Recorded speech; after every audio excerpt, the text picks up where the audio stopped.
জিভে টাচ করতে পারছি না। আজকে সাহস করে ম্যাগি স্পাইসিটা নিয়ে এলাম। জানি না খাওয়ার পর কি হবে। এর মধ্যে ইনগ্রিডিয়েন্ট রয়েছে চিজ রয়েছে, যেটা আমার ফেভারিট, তার সাথে রয়েছে চিলি, বাস আর কিচ্ছু না। তো এখানে এটা সেদ্ধ চাপিয়ে দিয়েছি। আর ম্যাগির মশলার কালারটা দেখো শুধু, কি অবস্থা, পুরো লাল। মানে জানি না এটা খাওয়ার পর আমার কি হবে, সাহস নিয়ে তো খাচ্ছি।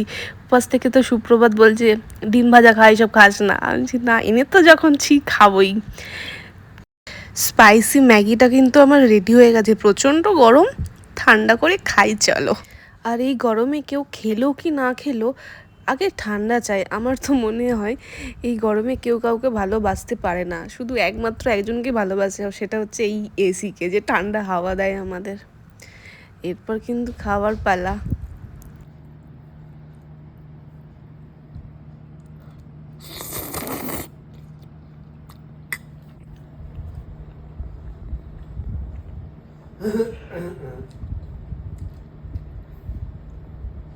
ভীষণ ঝাল, কিন্তু খেতেও হেভি লাগছে।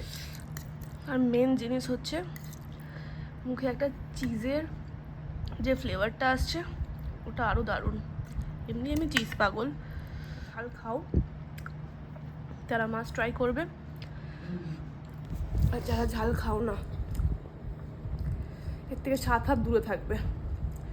ঠোঁটুর মোচাবে এখনই লাল হয়ে যাবে।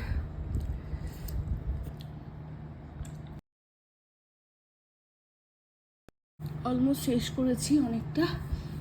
কত বাজে ব্রেক নিয়েছি তার কোনো ঠিক নেই। আর এটা হচ্ছে আমার অবস্থা, চোখ দিয়ে নাক দিয়ে সব দিক থেকে জল বেরোচ্ছে। এসিতে বসে বসে ঘেমে যাচ্ছি, জিভে টাচ করতে পারছি না। কেউ খায় নিজেকে কষ্ট দিয়ে?